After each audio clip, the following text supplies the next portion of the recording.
Alors, pour définir le placement publicitaire, c'est-à-dire pour apparaître dans les 4 premiers résultats qu'on a vus tout à l'heure avec marqué annonce, il va falloir faire des enchères sur certains mots-clés pour qu'on se positionne. Plus vous ferez une enchère au-dessus de l'offre moyenne du marché, plus vous avez de chances de positionner. Un autre petit atout, c'est si votre site est pertinent pour traiter de ce sujet.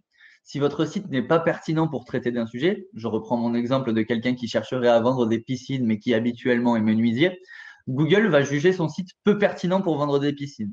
Malgré qu'il ait mis un budget pour faire une publicité sur de la piscine, vu que son site n'est pas pertinent, Google va moins bien le référencer que des gens qui seraient pertinents.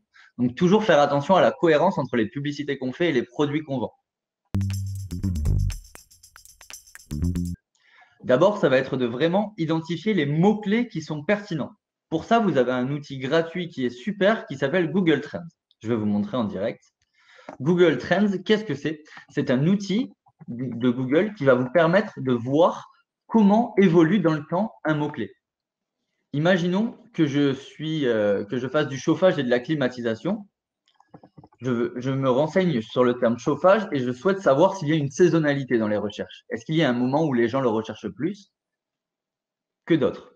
On se rend compte que oui, effectivement, la période chauffage est pendant la période hivernale et il y a plus de visites, il y a plus de demandes. Donc, il est légitime pendant cette période-là de faire des campagnes sur du chauffage parce que les gens le recherchent massivement.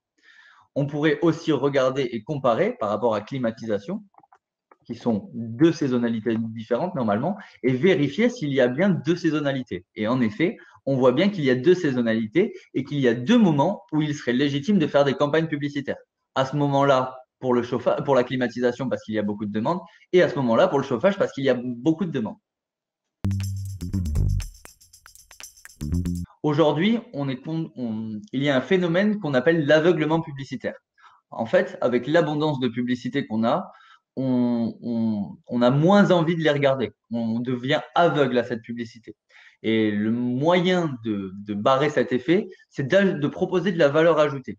Si dans votre boîte aux lettres, vous recevez une cinquantaine de publicités, mais que sur ces 50 publicités, il y en a une où on vous offre 10 euros d'achat, vous allez sûrement garder celle où on vous offre 10 euros d'achat et jeter les autres. Et ben, c'est la même chose sur Internet. Il faut proposer de la valeur ajoutée en plus d'une simple demande de devis, par exemple.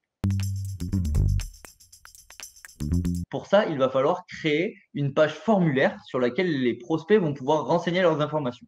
Je vais vous montrer comment ça se traduit. Si je fais une recherche type store et fermeture à Angers, on va tomber sur une annonce. Vous voyez ici, donc là, c'est une publicité payante, ce qu'on appelle le référencement payant. Et dans cette publicité, comme je vous l'indique, pour contrer l'aveuglement publicitaire, on voit ici qu'il a mis une promo jusqu'à 20%, une assurance qualité qui est un message de rassurance, différents moyens de proposer de la valeur ajoutée au prospect pour qu'il soit rassuré et qu'il essaye de demander un devis sur cette plateforme. Et vous voyez ici sur le petit onglet demande de devis, ils ont créé une page spéciale formulaire où le prospect va pouvoir rentrer l'ensemble de ces informations et consulter un petit peu d'informations supplémentaires. La sérénité d'un projet comme il faut, avec des petits messages de rassurance. Pour optimiser encore cela, on pourrait mettre des avis clients, une photo de produit, un témoignage client. Tout un tas de petits éléments de rassurance qui vont permettre au prospect de bien comprendre et d'être rassuré et donc d'augmenter vos chances qu'il envoie sa demande et derrière de convertir.